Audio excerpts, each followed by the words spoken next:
Oh, I think 9 participants are come already in here. Yeah.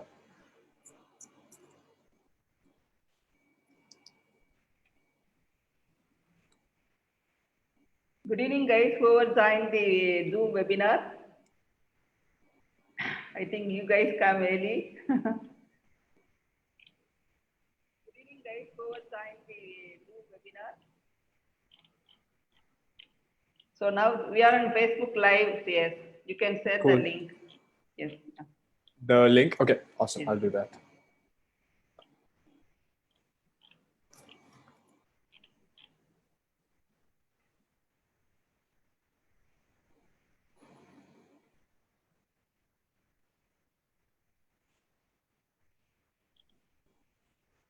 Awesome. So good evening, all. People are joining now itself. We have 5 more minutes to go. And you can just introduce also, guys, from where you are coming so that we know from where you are joining. Hi, Nirmal. Hi, Prasant, Jagadisan, Gokul, Bhumi, Bhagyasri. Good evening. Hope all are fine. Yes.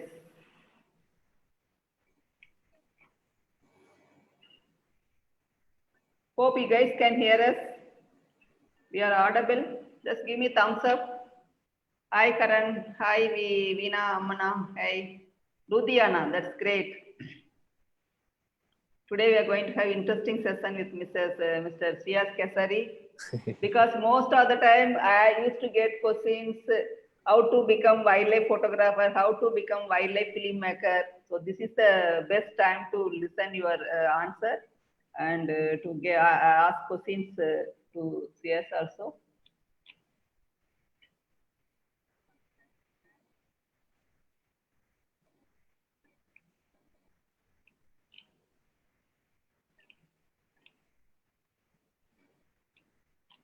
Okay, I've shared it on my page as well.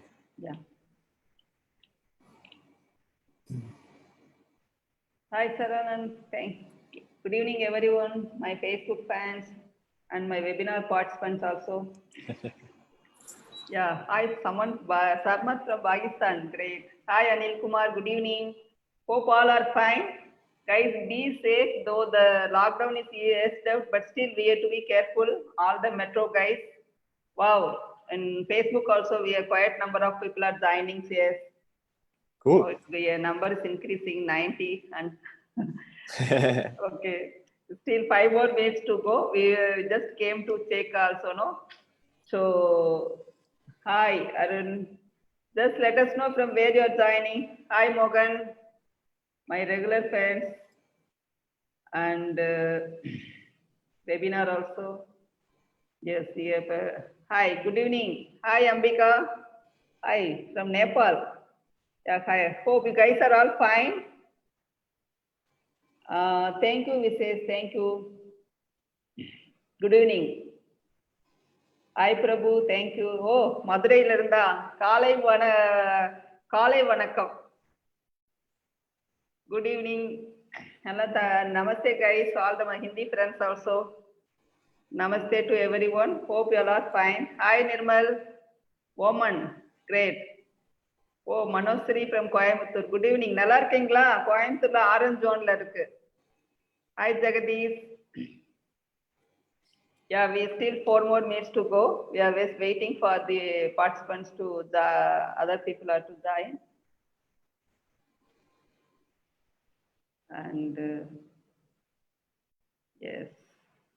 Hi, Anil. Hi, Gurkhan. Great. Hi, Mohammed. Scotland. Okay, what is the time now? Okay. Hi, Mohammed. Great. Okay. Hi, Premlal. Saudi Arabia. Great. Hi, Venkatesh. You are from Chichi. Good evening, guys. All my Facebook fans and friends. Thank you for joining today. And today I'm going to, I think for me it's also interesting to listen CA's story and how he become successful. Of course, it's not easy to be successful. He is doing from, I think, school, since school. But it's always good to hear from the person itself.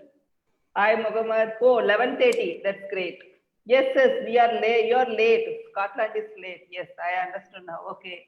Hi, Prabhagar. Good evening, guys. Good evening, everyone.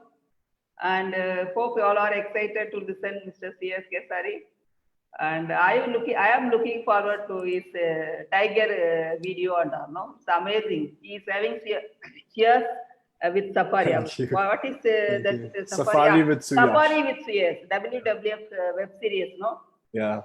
It's not short and very action packed. Thank you. Okay. Okay, I think we 2 more minutes to go. You can join CS video answer. Yeah. Sure. Give me 1 minute. Yes. I'll just join. And good evening, webinar participants. Hi. Hi, Venki. You are back from Mumbai. Hi, Atul. Good evening, everyone who have joined lately.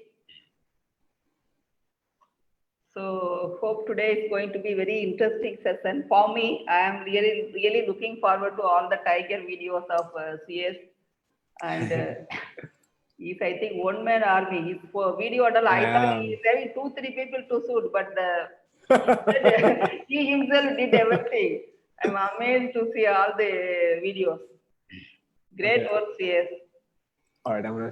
Yeah, please. Hello, ma'am. Hi, everyone. Hi. Welcome. Welcome. Thank you for joining, CS. And you also busy with all the talk show and webinars.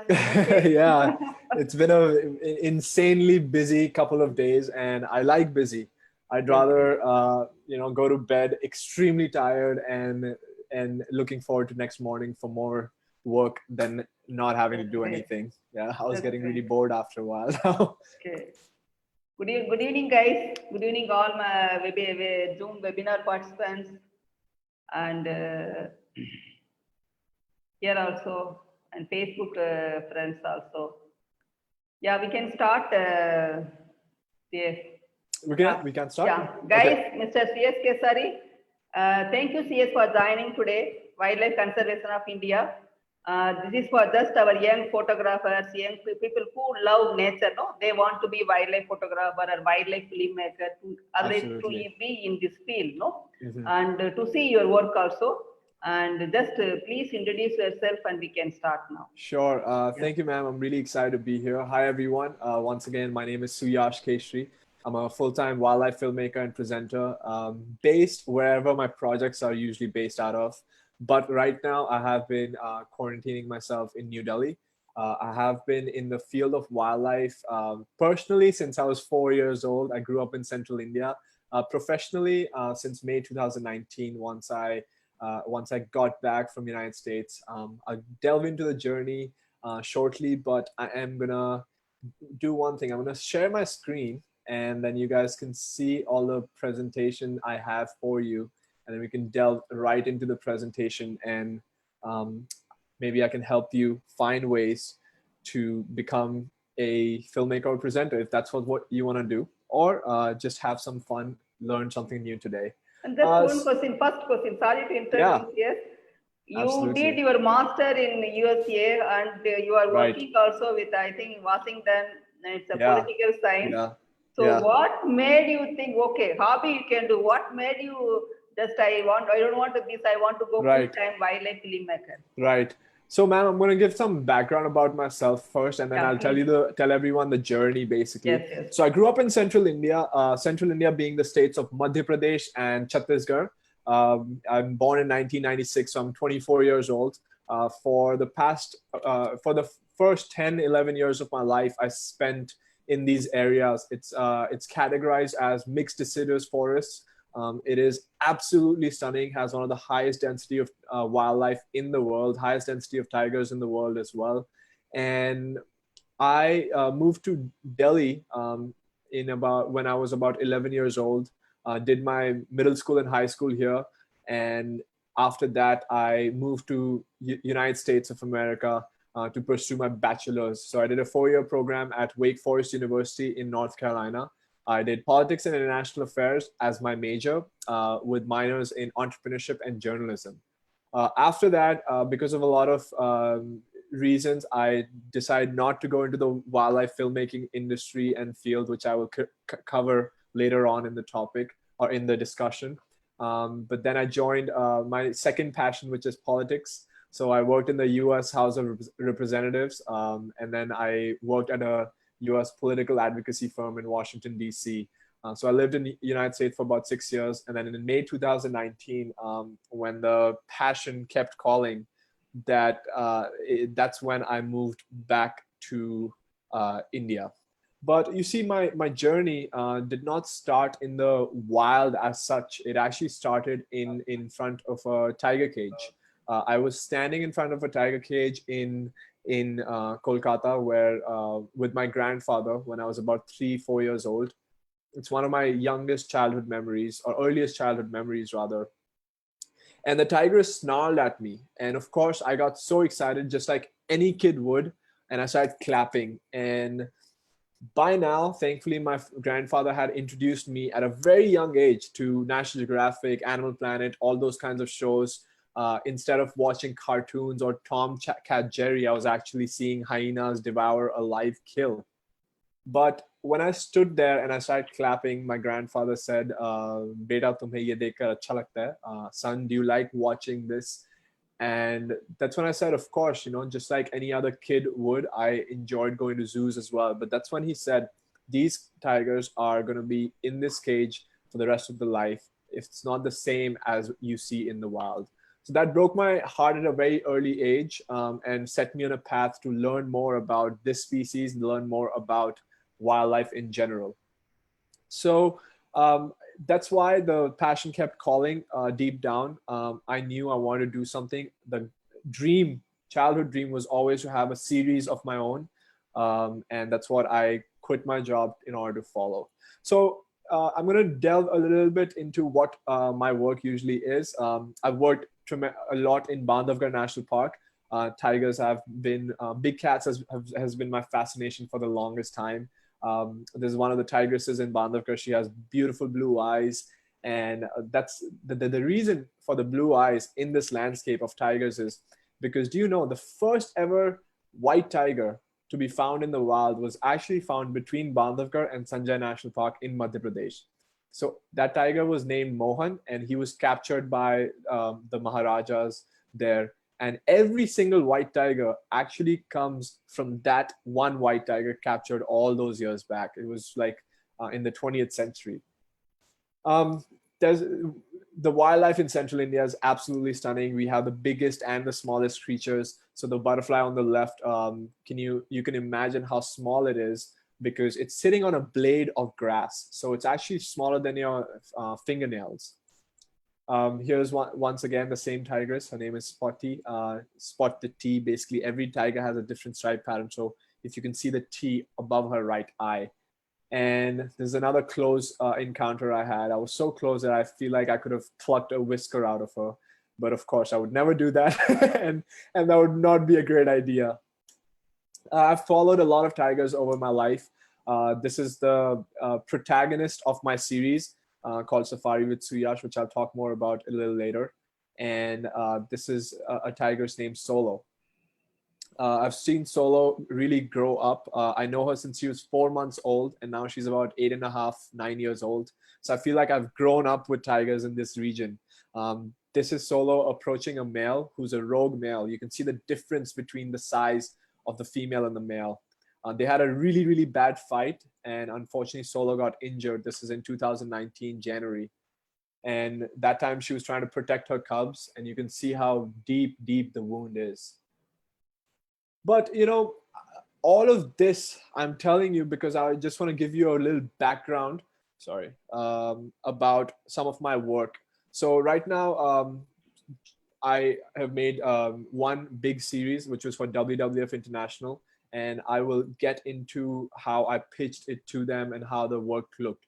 But since this webinar is all about how you can become a wildlife filmmaker and presenter, I just want to give you a brief background about some of my work and then delve in right deep into it because we have a lot to talk about. So, I have 10 steps for you if you want to become a wildlife filmmaker.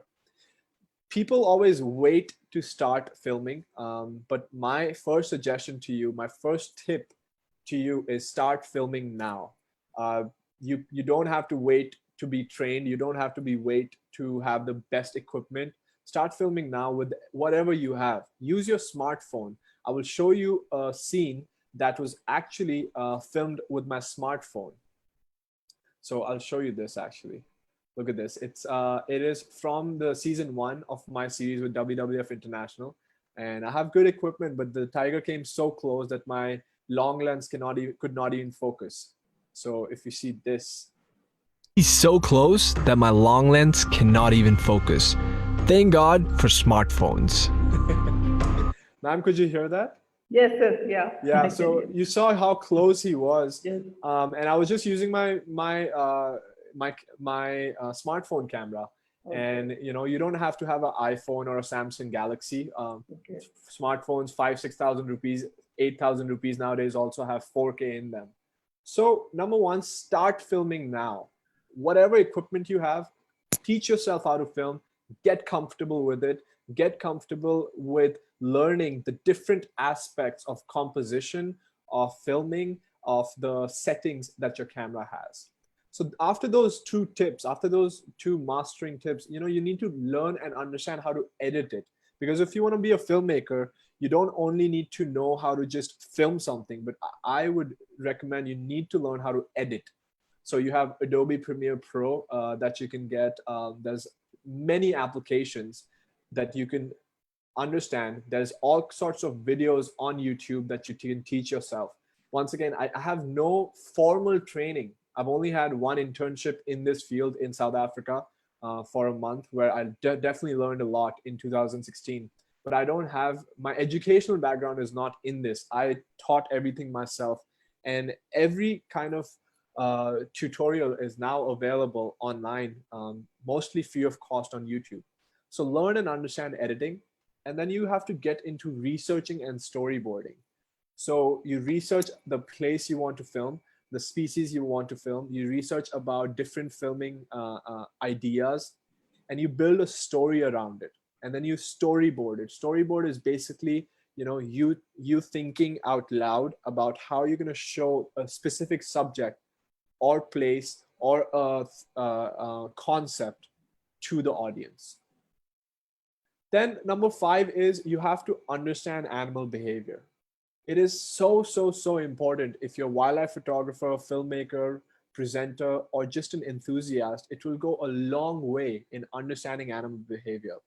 The first way to do it is obviously be out there in the field as much as possible. You don't have to go to a tiger reserve.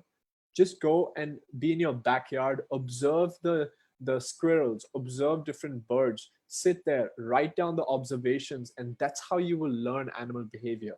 If you can start predicting animal behavior from squirrels and birds, slowly you can move on to other species as well.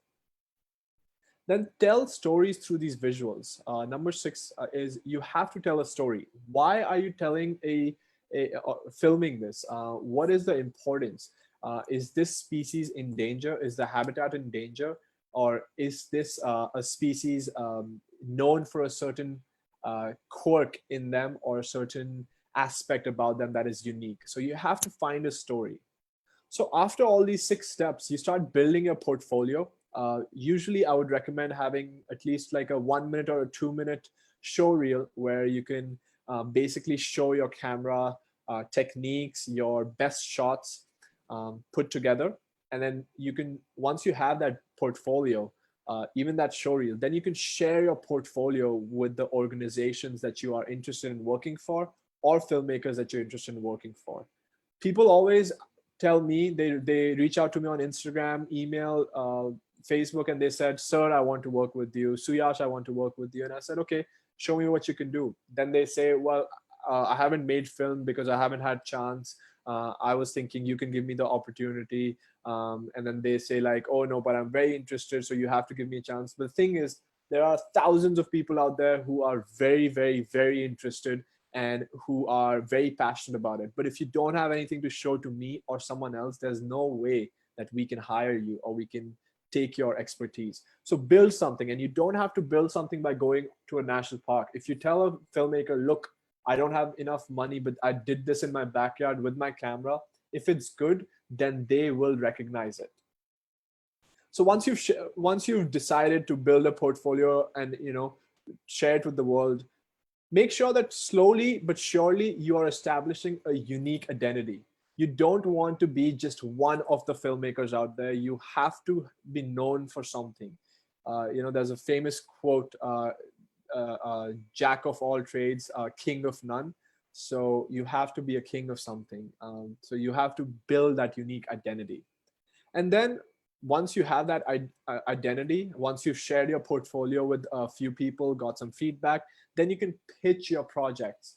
There's so many, people always think it's a National Geographic, Animal Planet, Discovery, and these three big, or BBC, these four big institutions.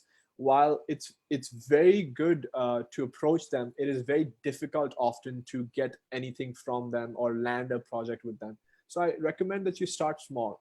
Pitch to a local conservation institution, pitch to a local media outlet. That's how you build your portfolio up. And then you say, look, I've done these for these many people. Can I work for you now?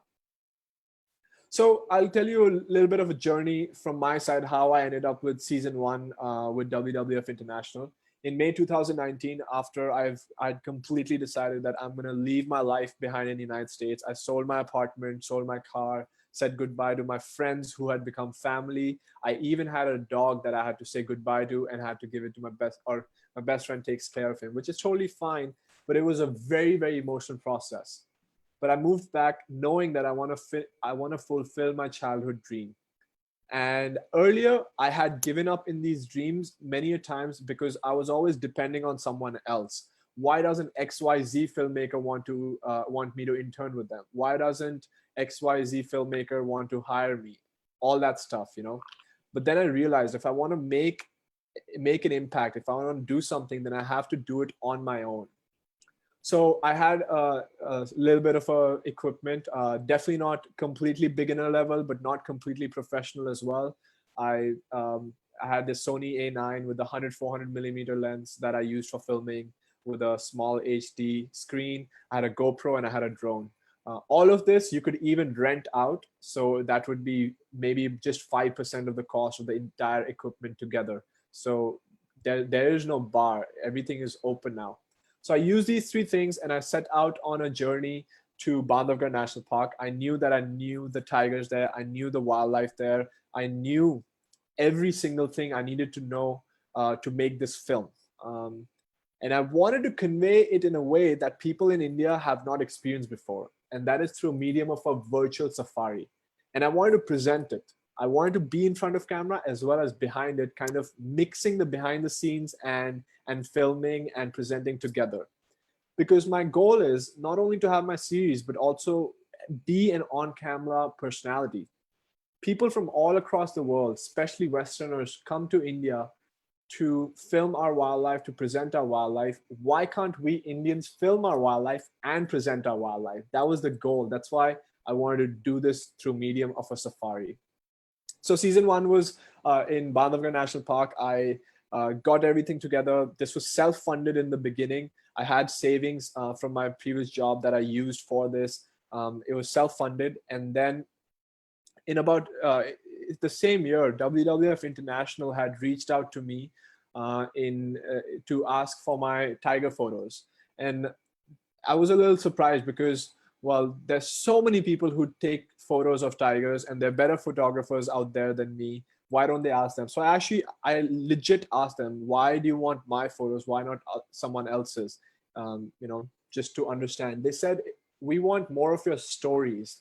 There's a certain way I tell stories about personal experiences. That's how I find myself being unique. It's a young person's perspective, a young person who grew up in this region, his perspective on these tigers, on the wildlife in the region. So I tell stories about wildlife conservation and the human and animal relationship in this region. So that's what they wanted.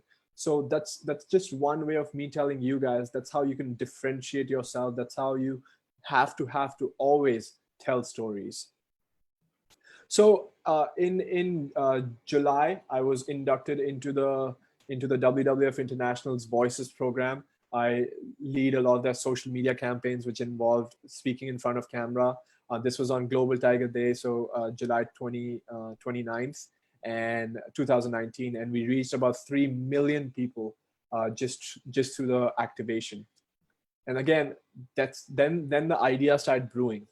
What if I were to pitch it to WWF International? Because first my idea was only to put Safari with Suyash out on YouTube on my own channel and use it as a portfolio, and then hopefully using that as a portfolio, pitch to someone else. So I worked day and night, put a draft together. This is me at like 4 a.m. One day, and put a draft together, edited myself, did all the sound myself, did all the recording myself, and then pitched it to WWF International. And they came back to me and they liked it a lot. I pitched it to a few other institutions as well, but WWF International was the route I chose to go at. And I pitched it to them. They really liked it, and they said, let's do it together. So in December 2019, we released a 6-part series, and here's the trailer. So I presented it, I filmed it, and I narrated it. And let's see, okay.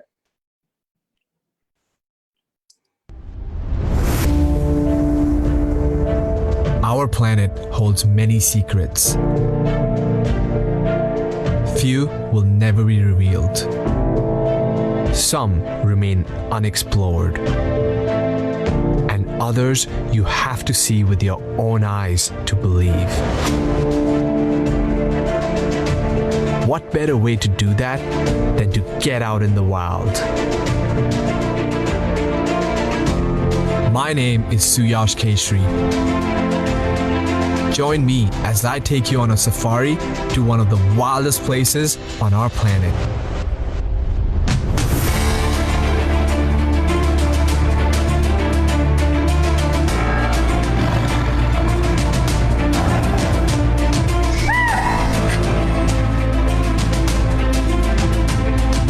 I believe that we all have a curiosity towards nature embedded deep within us. My goal is to ignite that curiosity through a beautiful, raw, and epic adventure. What we can see, we can love, and what we can love, we will fight to protect.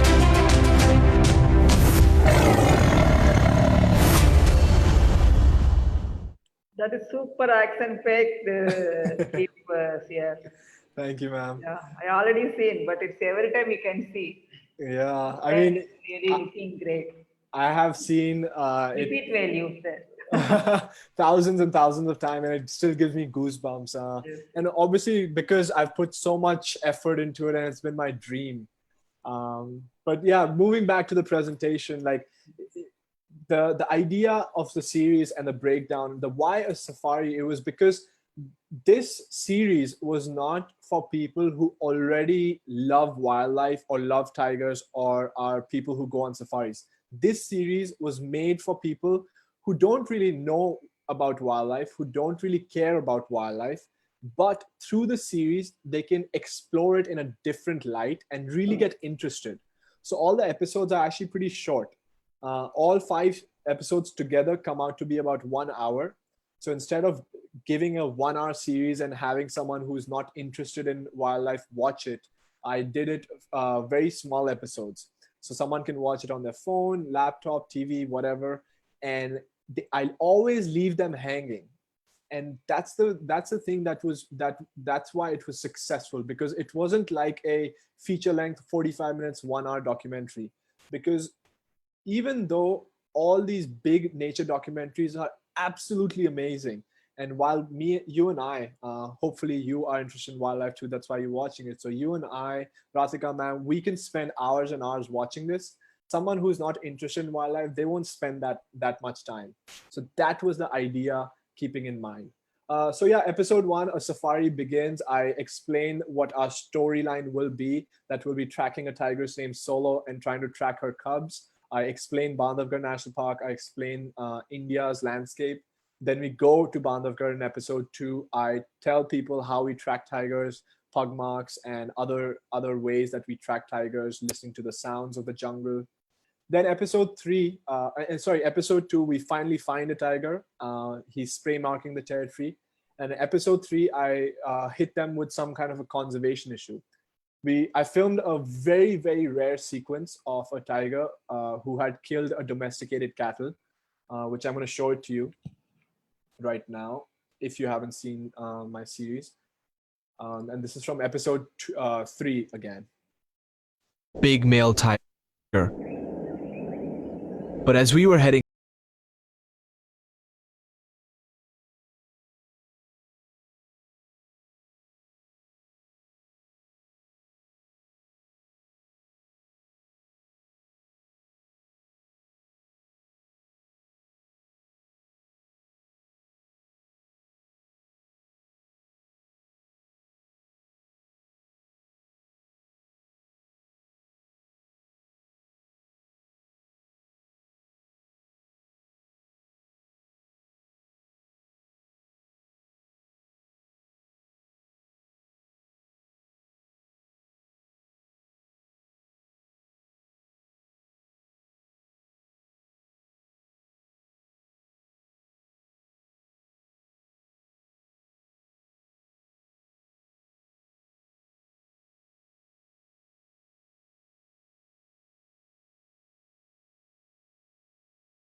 way to work out an appetite.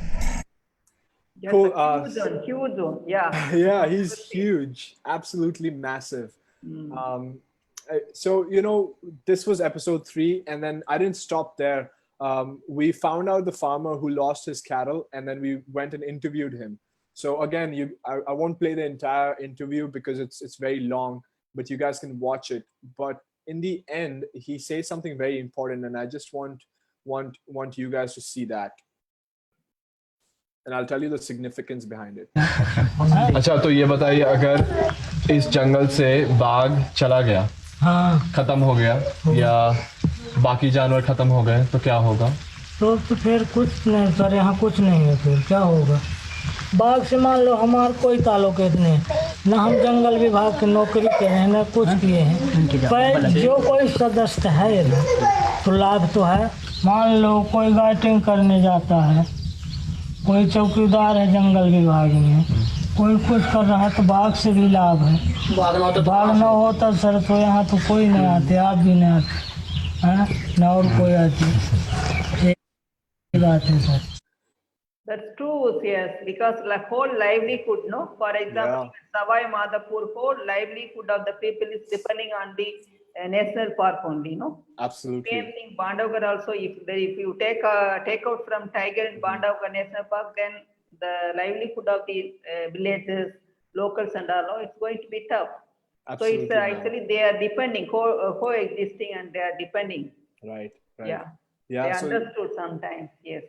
Yeah, that's the reason, I wanted to delve into that topic. Again, when people are going on a safari, and since this is a virtual safari series, I want them to see both sides. It's important to save the tiger, but people and animal conflict is a very delicate balance. So that's what we talk about episode 3. Episode 4 is more of a behind the scenes look into what it takes to find tigers and their cubs.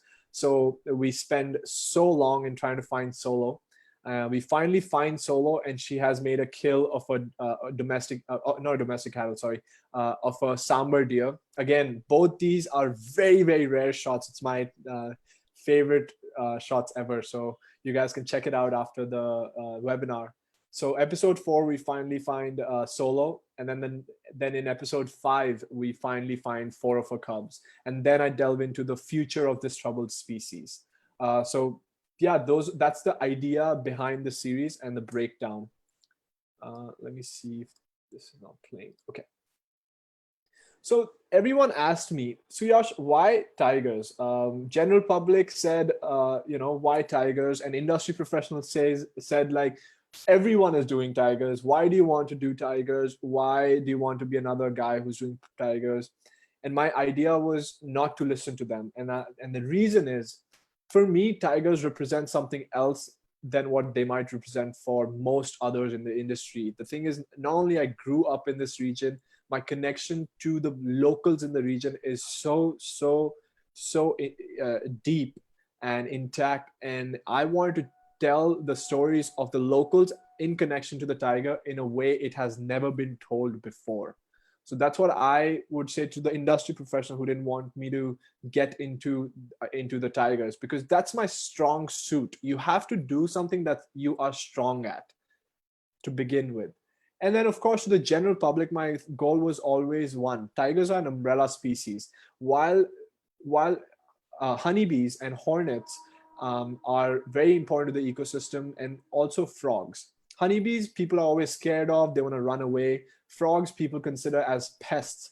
But in reality, both honeybees and frogs are actually more important to the environment than the tiger.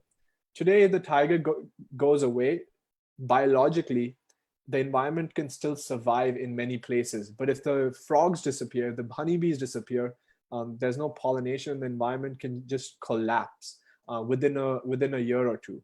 But by saving the tigers, we're saving everything else. And if I can convince you to save the tigers, then I've done my part in saving the bees and saving the frogs and every single animal that lives in that environment. So I basically lied to you because I want to save not only the tiger, the other species as well. Yes. It's a key species, no? Predator. Absolutely. The food chain, they are the top. Yeah. So yeah, I'm now filming Safari with Suyash season 2. It will be in South Africa. I have filmed half of it, and the second half was going to be filmed right now. I was supposed to be in South Africa for the past 3 months, but because of coronavirus, I'm not able to do it. I don't know when it will come into existence, but it focuses around a lot of the top 5 species, or the big 5 as they're called, and some other animals as well. So here I am with two lions who were tranquilized for being shifted from one reserve to another reserve to maintain the gene pool. Don't worry, these animals are not hunted, have not been shot, or there's no other reason. They've just been tranquilized. So the thing is, in all of these instances, your story really matters. That's why I was telling you about the locals of the region. That's why I was trying to connect with you to different tigers. That's why the story of Solo, that's why the story of a single tigress or a single tiger, because that story is easier to connect to people. Similarly, as I said, I'm really close to the people in the region. I can speak the local tongue, Bagheli. This is the naturalist and guide who I work with. On the right side, we presented the entire, the last episode was launched by the Chief Minister of Madhya Pradesh in January, and Madhya Pradesh Tourism. So they came to it, and I also thanked them in front of the audience, because these are the people without whose support you cannot do these things. So the locals are very important in your film and presenting, and even in photography in terms of storytelling. Here's me showing some photos to local kids, and here's me hidden in an audience because they've surrounded me because I'm giving out photos and they really want one as well. So especially in the monsoon season when the parks are closed, I do this a lot because it gives me that ammunition to tell my story, because if I can see the locals' perspectives, I can do a better and more unique story for that specific film or any other episode. I'm showing them season 1, and they were very excited. I hope I can someday make it in Hindi as well, so people who don't speak English can see it. These are local guards and staff this was middle of winters, and it's 6:30 in the morning, and I'm shivering, and he's looking at me and laughing, saying, Taking cold bath. yeah, they don't have much, but they live in such surroundings, and this is the reality of India. Yet they work for our forests, our wildlife. So in your films, in your work, it is very important to include the people. A lot of documentaries nowadays and in the past have received a lot of negative review because they show wildlife as this or wildlife areas as this Shangri-La paradise, which no human contact. But the fact of the matter is, nowhere in the world is wildlife separate from humanity. So it is important that we cover the humanity and its impact and the wildlife impacts on humanity as well. So that is very, very important to convey in your stories. For instance, this is a mahout in Bandhavgarh who was recently attacked, well, not recently, a couple of years, attacked by a tiger, but he continues to do this work. So I tell stories about him as well in a past presentation in front of Nature in Focus, actually. So yeah, in terms of filmmaking, all you need is a camera, a mic, and a computer, because you might be wondering, what equipments do I need, Suyash? Or you know what, you don't need any of those three. All you need is a smartphone. There are apps available that you can download. I hate when people tell me that, yeah, I'm waiting for some money to buy a camera, then I'll start filming. No, just use your phone. Most of the people have phones nowadays. Use that, see what you can make with it, and then invest.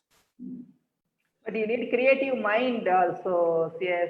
The subject Absolutely. knowledge, even with for people who have subject knowledge and how to use how to do photo filmography and all, with mobile itself they can do a lot of things.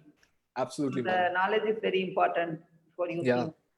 Yeah. So at this point, I'm going to transition to how you can become a presenter, because I wanted to cover both the topics since I do both. And though there's a lot of stuff out there on film, there's hardly any stuff on presenting. So, and this is actually the first time I'm telling this story in front of an audience in terms of being a presenter. Wow. So the top 10 ideas or 10 steps that you can become a presenter is, I want you to start speaking in front of camera.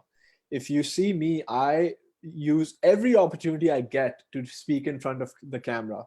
And the reason behind that is I am learning how to tell stories every time I speak in front of camera. I'm becoming better at it. So record yourself, start speaking in front of the camera. But when you're speaking, you need to know what you're talking about. The amount I have to research, the amount I study and read is enormous. Like in the past 3 months of lockdown, I've read 12 books and I've researched so much that is all arming me in order to be able to present. Like any cool subject in front of me, I can tell you a quick fact. For example, if there's an elephant in front of me, I can tell you the elephant's trunk has 40,000 muscles. Something really weird, but do you know an elephant's penis can actually weigh 25 kilograms? Elephants actually communicate in loud and soft grumbles. And a lot of those rumbles and grumbles are actually unheard of by human ear, and they actually feel it with their feet. So those are the things you need to learn and know so that you can say that in camera. Don't shy away from getting into the subjects of reproduction in animals. So as I said, penis, okay, some people might laugh at that word, but it's natural, and you need to learn all those. So read and understand that part. Of course, when you're researching, you need to understand animal behavior as well. So third tip is animal behavior, and I'll show you some examples after this, is so key. When you're presenting in front of camera, you have to be telling, okay, the tiger is doing this, the tiger is marking his territory, which means they're going to be sending the signals to different tigers. When the tiger is snarling like this, it's actually not snarling, it's putting its phlegm in response and sending the scent into the Jacobson's organ. You need to learn all that and understand that behavior so you can communicate into the camera. Then you need to research and script ahead of time. What am I going to say in front of camera when I see this? What am I going to convey to people and the audience? You have to be succinct, which is like very short and brief, but also interesting. You might script ahead of time, but be prepared to scrap the script completely, because this is wildlife. This is not acting. This is not Bollywood. This is not Hollywood that you know your lines and you have to say it. This is wildlife. Someday you're looking for, let's say, a leopard, but you won't find a leopard. So you have to be ready to talk about that. Sometime you might be thinking, oh, the tiger is gonna, look up the tree and try scratching it, but then the tiger is not going to do that. Maybe then you have to say, okay, this is why I thought that. So be prepared to completely scrap the script. Improvisation is key. And the way you can do some improv is start doing, talking about this to other people, because they're going to ask you questions that you've never got answers to in your life before. But when they ask you these questions, you can improvise those answers, and maybe you get them wrong. Make those mistakes, get them wrong, and then you'll know, okay, I need to learn more about this subject. There was an interesting thing that someone asked me. In big cats, all of the males' reproductive organs, the genital organs, are actually barbed. They're barbed, they're spiked. That's what hurts the female a lot. But someone asked me on a live session the other day when I was presenting about tigers and the life of tigers. And I'm supposed to be a tiger expert, right? But I don't know everything. Someone asked, why is it barbed? And honestly, I did not know the answer. And I wasn't, and that is okay. I wasn't, I didn't feel bad about it. I just said, hey, I actually don't know. So it's okay to own up to your mistakes, and not mistakes, own up to your lack of knowledge, because there's something to learn every single day. Then once you've done these, number 7, you have to craft your on-camera personality. You have to find a way to connect to people, and you have to have this personality, this aura in front of camera. You can't be a dead robot. People, I've seen people who try to speak in front of camera or doing a presentation, they sit like, okay, tigers are moving here, tigers are moving there. And it's not fun. I can tell you that I can make anything in wild fun when I'm presenting in front of camera, like including just a normal bird eating in the ground. I can make it fun. So you have live to and lively, live and lively. That is a important Absolutely. for a presenter. That viewers also has to feel what you are watching. Yeah. You take them directly to the scene. 100%. That's very important. Yeah. 100%. Number 8, you have to look the part. So, you don't only have to play the part of the wildlife presenter, but you have to look the part. Looking as in, what you wear is important. And the reason is that is what will stay with your audience in the mind. So this is like a photo of me, which people remember me by, because I'm nearly always dressed like this. I have those blue shades, either wearing them or like on my head. And that's what people know me by. You look at Bear Grylls, he's a presenter. He's not a wildlife presenter, but he's a presenter. He wears something similar almost all the time. It's usually a button-down shirt. It's usually dark blue, and then he has those gray pants with black pockets. David Attenborough, he's always wearing a light blue shirt and a khaki pants, and it's always tucked in. That's how you remember people. So you have to look the part. And then 9 and 10 is similar in terms of wildlife filmmaking and presenting. You build a portfolio, maybe a minute or 2 minute show reel, and then you share the portfolio and idea with other organizations or places that might want to hire you. So yeah, those are the 10 steps I would say. And then now I'm going to tell you about animal behavior, why it is so important, okay? So this is me with 2 white rhinos. White rhinos are incredibly large animals. They nearly weigh 2,000 kilograms, and though they may look cute, they are very dangerous. But here you can see I'm very excited to be with them on foot, and don't try this at home, please. I've worked with these species a lot. But why it is so important is because both in filmmaking and presenting, you need to know what to do when something like this is happening. So I will show you a video where this is my first ever time in front of camera presenting. So this is a film I made in 2016 about tracking animals on foot, tracking lions on foot in South Africa. And we ran into a young elephant bull. He's just about 16 years old, so he's just trying to show his dominance to everyone. But at this time of my life, I was 20 years old. I was still learning a lot. I'm still learning right now, but I wasn't comfortable, so I had a ranger with me. Of course, he has a gun, but he's not going to shoot any animal, and he didn't shoot any animal. Those guns are usually for poachers, because in Africa, poaching is so well established that if they see rangers and tourists in some reserves, they will shoot rangers as well. So we have to carry a gun. That's the local South African law, both for animals and for poachers as well. So look at this. This is a film, and the elephant charges us. Run into a big problem.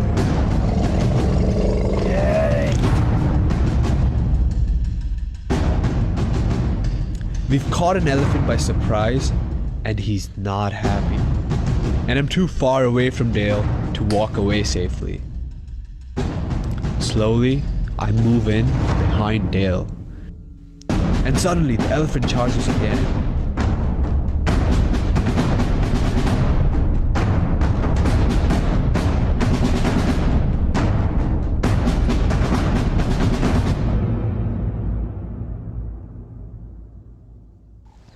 And that's exactly the reason why walking in the African bush is so dangerous.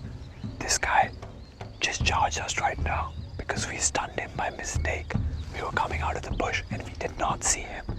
But because of Dale, who's a very experienced ranger. Oh, here he comes again.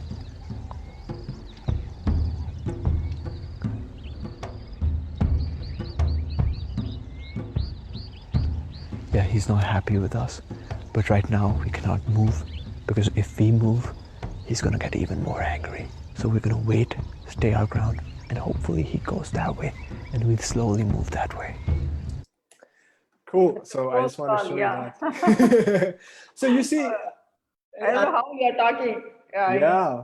If it's very, elephant charge, no, it's a very dangerous thing, no? Absolutely. And That's you are why. able to talk also, it's good. Right. Maybe because of the ranger, you felt safe. Absolutely. The thing is, that's the reason you need to understand animal behavior, because if you see my face though, I was so petrified, because I'm still not as experienced at that time of my life. 4 years ago, I was still not as experienced as I am right now. And you see my face, it is so terrified. I'm so terrified. I don't have a smile on my face, but I can now do the same thing with a smile on my face, and I can do a better job at explaining what was going on. Looking back at that work, I didn't do my best job at why we did not run, why we did not move. The thing is, we did not run because the elephants, they clock 35 miles an hour. They'll stomp us like that. We stood our ground, and it confused the animal. And that's what I should have said in front of camera. We stood our ground, showed ourselves big, confused the animal, because he is thinking now that, oh, maybe these guys are not the people to be messed with. So this is just, I'm going to stay back and not mess with them. Maybe they're going to injure me, because no animal wants to get injured. So I needed to do something better on camera that time. But that was my first ever time doing my presenting. I guess that was like a opener. Eye opener. Yeah, fire opener. First time. Yeah, so that's why you need to know animal behavior, because you need to be able to talk about it, but also predict it. Here I am on season 2. Okay, so this is 4 years fast forward. Season 2, as you can see, there's a big elephant behind me. This guy is in his prime, and he's an African elephant, so he is incredibly massive. He can weigh upwards of 5,000 kilograms. And I'm speaking in camera, speaking. He comes close to me and stands right behind me, and he moves, and he's nearly about to hit me. But I look at him, and then my ranger and I both are like, hey. And then we're like, it's okay, my boy. It's okay, my boy. We're not here to hurt you. It's all good. And basically what I'm doing while talking like that is making sure that we are not posing a threat. We are continuously talking in this tone, which is non-aggressive, which is completely letting the animal know that we're not there to hurt you. Yeah, I think they understood our body language. We understood Exactly. their body language, no? While Yeah. they can see whether we are going to hurt or not and all, no? That they Right. understood. Right, absolutely, ma'am. And I looked at him, I saw everything is fine, and then I started presenting back in camera, and you can just see my face. It's so much more confident because I've learned all over those 4 years, and I can do it with more confidence this time. So that's why experience is key. That's why being in these situations really teaches you a lot, and learning is key. And then he just left. He was bored of us. He checked out. He came to smell me, sniff me, and then he left. So, okay, wrapping up, I want to say some key takeaways, whether irrespective of if you want to become a filmmaker, presenter, photographer, or anything in the wildlife industry, or anything passionate in general. These are very concrete takeaways that I'm going to give you. Number one, you have to take calculated risks in terms of your career. Do you want to do this because you just want to do it right now, or do you want to commit yourself to this for a very long time? Passion is nothing without a plan. So you have to plan your passion. You cannot say, okay, I'm going to leave everything in my life and become a presenter tomorrow. If you don't have a plan, you're going to fail. So you have to plan that, okay, I will do X, Y, Z. I will go and watch Suyash's series in order to learn about becoming presenter before becoming a presenter. Stuff like that. You have to think of what to do and plan your passion.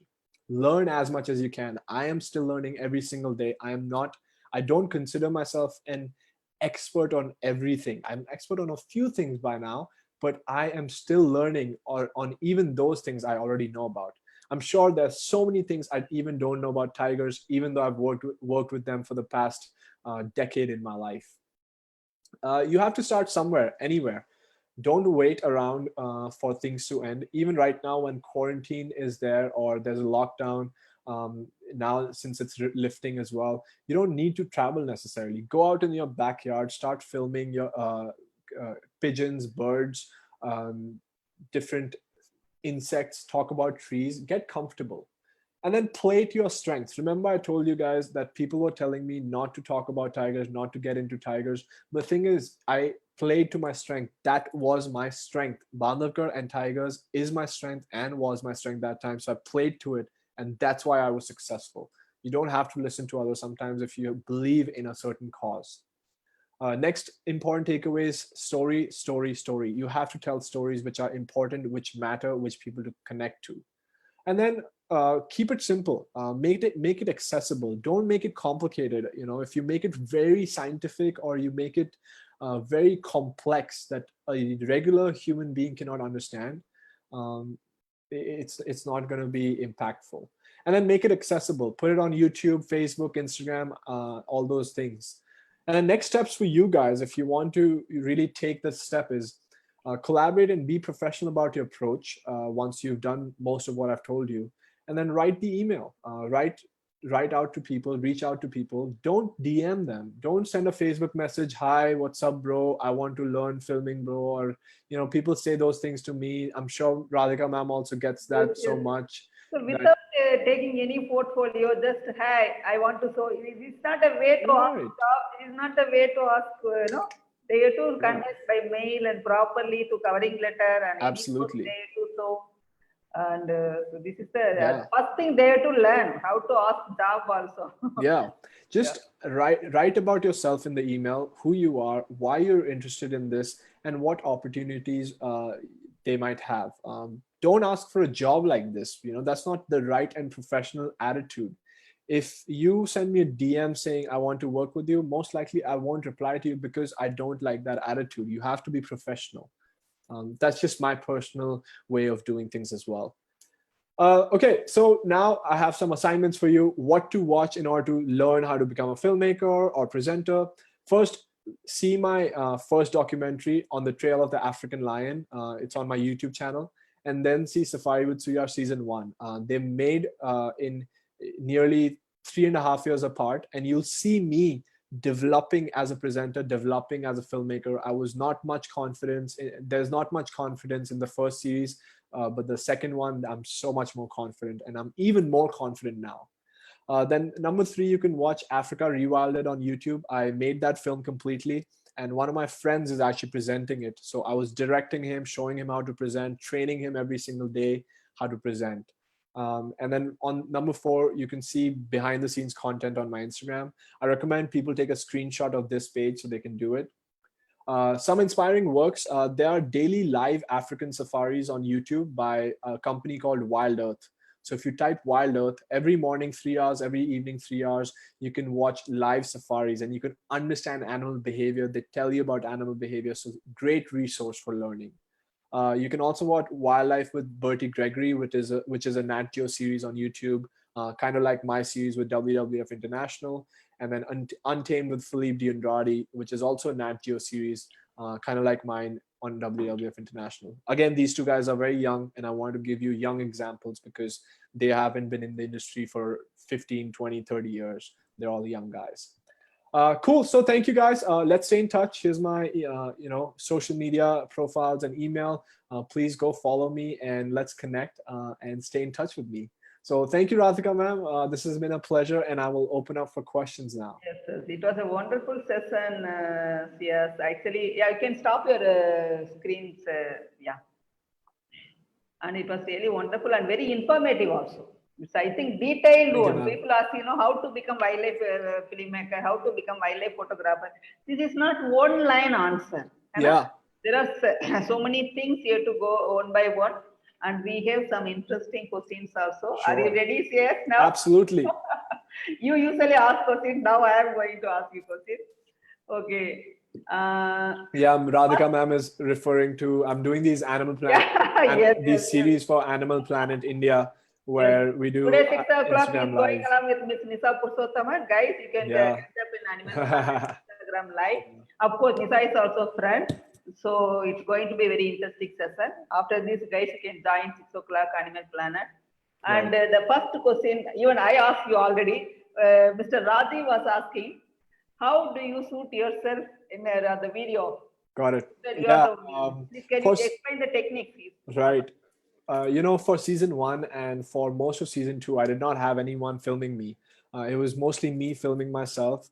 Most of season 1 footage that you see of me is recorded with a GoPro mounted in the back of the vehicle attached with a clamp. But the audio is clear because I have a mic or some kind of an instrument recording me. And that's how I started. For season 1, I didn't have an opportunity to hire someone. And I started recording myself and filming myself as well. But it's really very good. You are shooting yourself a good clip, video clip, yes, without any. It's not very good. Yeah. And for season 2, for half of it, I did not have anyone filming me. I did the same thing. What I started doing was I started handing the camera to the guide or the naturalist, which I also did in season 1 sometimes, and that's a good way to do it. But I think for the rest of season 2, the filming that's coming right now, and also the elephant episode, I had 2 people with me filming me, more professional. We got better equipment so that I can be free to speak. I like to speak with my hands, and I wasn't able to do that when I'm filming myself. That's great. That's great. And one more question from Bhumi is asking. Bhumi Taru is, sir, how much do you really spend time in wild in average to complete one episode? Yeah. Does it extend from months to a year? Yeah, so, big companies, for example, if you've seen BBC Dynasties or the likes, they took 4 years to make that one episode of 50 minutes. But you don't have to spend that long. For me, Safari with Suyash season 1, the filming lasted for 3 months. The editing lasted for close to 5-6 months, and every day is different. So your time will depend on the subject you're filming or photographing. For example, like something like cormorants, as I can see cormorants behind Radhika ma'am. Actually, no, those are snake birds, oriental snake birds. Yeah, my bad. No, yeah, not oriental darters. The snake bird called the snake bird, not cormorant. My bad. I saw that. So, for example, the snake birds, if you sit in one place, in this specific place in Bharatpur, then you can mostly observe all of their life activities within a Yes. few days. The lake. Yeah, because they're right there in front of you. There's a good view. But for example, with tigers, you have to find them first and then hope that they do something. Most of the time, they'll be sleeping. So it really depends on your subject. And that's why, I said both in presenting and filming, you have to do your research ahead of time. So that's what I would say. Yeah. Yeah, and Ashokan Raman is asking, what are the equipment you used? So season 1, I used the Sony A9 with 100-400, the Canon 500mm, and then Canon 1DX. Okay. And then I used a GoPro and a Mavic 2 Pro drone, and of course my phone. Okay. And please suggest a few related books to. Yes, absolutely. I have so many books I can suggest. So if you want to learn about tigers, you can buy The Deer and the Tiger by George Schaller. It's a really, really good book.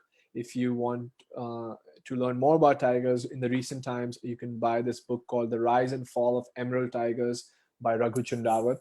Then if you want to learn about African wildlife or African animal behavior, then Richard Despard Estes has this book called The Behavior Guide to African Mammals. It's a very thick book, 650 pages. It's dense. Don't read it for fun. You have to read it to understand. Of course, it can be fun for you if you're really interested in it.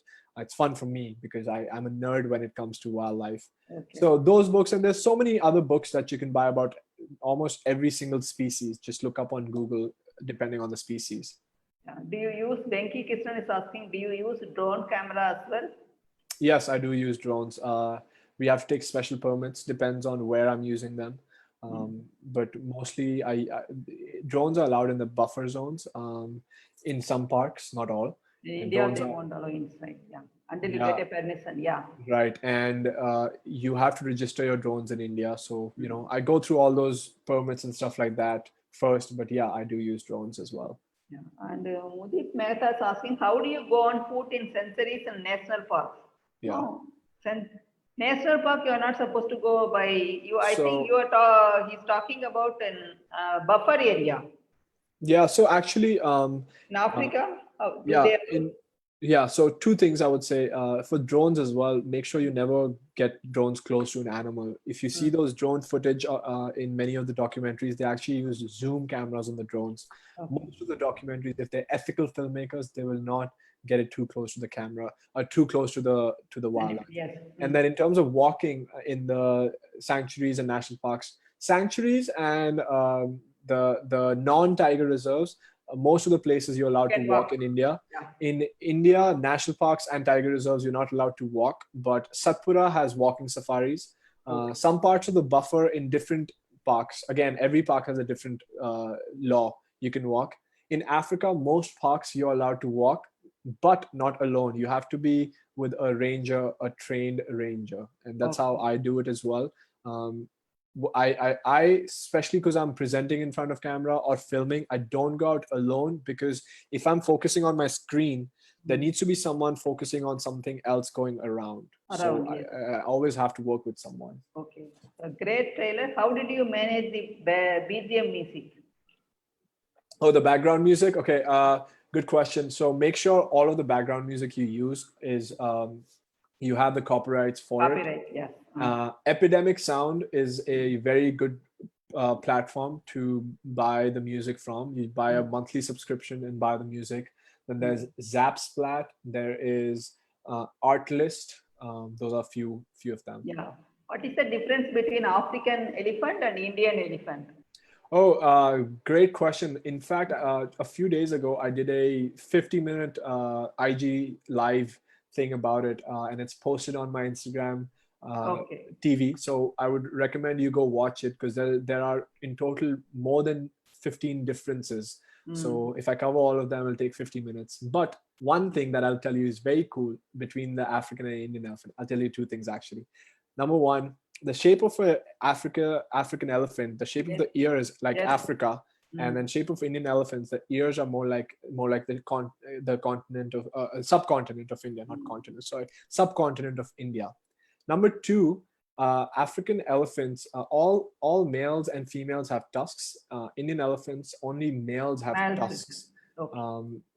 That's the two major difference. Okay. Some tips on marine wildlife photography. This is, I don't think you have tips. No, I don't, unfortunately. Yeah, That's yeah. something I'm not And familiar with. Venkatesh was asking, have you taken night shots of the big cats? Does the behavior within the big cats differ, for example, tiger and lion? So I have, unfortunately, not of tigers. It's not allowed. Though I do, that's one thing in tiger research, that there's a gap. We don't know how tigers really behave at nighttime. We think we know, but we don't really know. That needs to be a long-term study conducted for tiger behavior at night. Okay. Lions, I have filmed and photographed at nighttime, and their behavior is considerably different than during daytime in Africa. Yeah. Yeah, and Suriji was asking, very informative session. One thing that I'm asking away from this to start, how can we start with filming birds? Filming birds, yeah, easy. Whatever equipment you have, just No, go they are out. intimated with even a little noise. How can we do that? Okay, the Sighting noise, them. got it. Make a hide using whatever you have at home. You don't need to buy anything. If you have a blanket which is the color of nature, so either really dark blue, even black, go out into the garden, see where you can get the best view and make a hide in the garden. Or then you can use leaves to cover that hide and then sit in the hide for at least a couple hours every day, and then you can get the birds to be more accustomed to you. Second, you can just set up your camera, press record, and then move away. And the first question, someone asking mail itself. So what difficulties did you face before the beginning of your wildlife filmmaking? Oh, so Not many. everyone get access to core areas of national park. You can That is false. Yeah. Everyone has access to, under Supreme Court regulations, every tourist has access to the 20% of every national park, and 20% of that is the core. So that's not true that you don't have access to the core. All of my filming is in that 20%. I don't have access to beyond the 20%, and no film company has access. No one is beyond allowed 20%. inside, Yeah. And Yogita Motwan is asking, which season is good for research and capture lions for filming? Does we can film a lions in India same as tiger? Yes. So lions all through the year is good. You can go to Gir, but in Africa also all through the year, because lions, you see, they stay in pride, so seeing them is easier than seeing tigers. And also the landscape in lions, the landscape is so much different. There's less density in the bush. Yeah. That's great. Okay, one last question we will take. Sure. How and why the editing takes so much time? What specific aspect to consider? Editing does take a lot of time, because you have to go through all the footage you've captured, make a story, put in the right music and soundtrack, put in the right sounds, master the sound, make sure everything looks good, make sure every cut looks good. There's so many variables to be considered for editing. But the first variable to begin with should be storytelling. Start scripting that I want to show film of the village first, followed by the person, followed by the tiger, followed by this. So you have to streamline it and script it. And Nipun was asking, how does one cater to the expensive equipment required to pursue this passion? You can rent it. Yeah, you don't need to buy it. Yeah. If you don't have, even if you don't have money to rent it, then use your phone. Okay. And Bala Senthil is asking, it is very interesting watch a big cat in action, but hard to find that action in wild parks. Any suggestion, thoughts on how to capture this moment? You have to wait for it. Patience. Yeah. If you see my episode 4, we waited in the heat. So actually in reality, it wasn't only just one day, right? In reality, 3 months it took to film all that stuff. And every morning we woke up at 4 a.m. By 4:45 we were outside, and then we would come back at 8 p.m. Some days I would not even have a chance to press record. And this was middle of the summers, 48, 49 degrees Celsius. So you have to have patience. Simple as that. Yeah. Anyway, thank you, sir. Yes, it was really informative. I Yeah. hope our viewers also, fans also, they got some idea if they want to be Yeah. filmmaking, film presenter and all. Hope it's useful, and my best Absolutely. wishes to you, CS, Thank you so for much, all the ma'am. future projects. I'm Thank really you. looking forward to your Africa series also. And Thank you, ma'am. please go ahead. Let me go a few minutes to Yes, absolutely. Thanks everyone for tuning in, and I will connect with you. Thank you, ma'am, again. Bye-bye. Take care. Bye-bye, CS. Bye-bye. Yeah. Thank you all for joining today. Hope the session was useful. And thank you all the participants joining in Zoom also. Hope guys be safe. And Wildlife Conservation of India, I will come back with maybe after the 2 weeks break, then I will come back with some new, not new, useful speaker and presenter to give for a very informative session. So time being, for this week, I'm saying bye. Of course, I'll be coming back soon with some interesting personality, interesting presenter to give the webinar. And until then, bye. Take care. And the COVID is everywhere. The metro and all, metro cities, its numbers are increasing. So please be careful and be safe. All my Facebook fans, I have seen so many questions are still coming to maybe reply. Regarding bird photography, bird video, let me come and reply your messages. Okay, and be safe. My best wishes to everyone. We will meet you soon. Maybe after 2 weeks break, then I will come back again with some other interesting personalities with webinars. Until then, bye. Take care. And my best wishes. Be safe. Okay, now is the time to be at home. And wherever you're going, also take precautions. Use mask, sanitizer, and all. Please be careful. Take care of you all. Bye-bye, and have a good evening. Thank you all. Thank you.